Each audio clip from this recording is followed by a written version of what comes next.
لو أن مجتمعنا يطبق قوله تعالى والذين إذا أصابهم البغي هم ينتصرون، هل يا ترى كنا سنترك أهل السودان يقتل بعضهم بعضا هكذا، ونترك المجرم والمعتدي يعتدي ويقتل ويشرد؟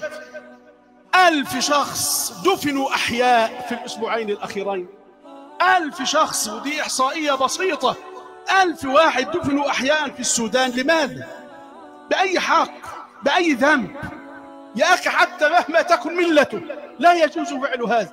أين نحن من الذين إذا أصابهم البغي هم ينتصرون؟ فيما يحدث لأهلنا في غزة أين نحن من هذا؟ لا أقول أين نحن كأفراد، ولكن أين نحن كأمة؟ أين نحن كأمة؟ محكمة العدل الدولية النهاردة طلعت قرارات، القرارات التي دعت اليوم ولأول مرة بأنه لا ينبغي أن يبقى الفلسطينيون تحت الاحتلال، لا ينبغي أن يكون المحتل هو من يقرر مصير هؤلاء. ينبغي على الدول كافة أن تساعد الأمم المتحدة في أن يقرر أهل فلسطين مصيرهم وحدهم دون تدخل من هنا أو من هناك.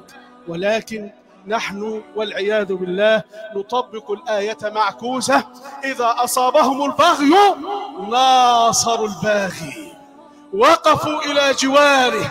خرجت فينا ثلة من المنافقين يقولون لنا ما تعملوش حاجة، ما فيش في ايديكم شيء تعملوه، عودوا ساكتين. خرجت ثلة من المنافقين تضخم العدو وتبينه كأنه لا يقهر، فإذا به لا شيء، لا شيء. ولكن النفاق هكذا. وصدق الله العظيم إذ قال: ولو نشاء لأريناكهم فلعرفتهم بسيماهم ولتعرفنهم في لحن القول. لحن القول هذا الذي يجعلنا نسكت، يجعلنا نسلم، نلوم المعتدى عليه ونلوم الضحية.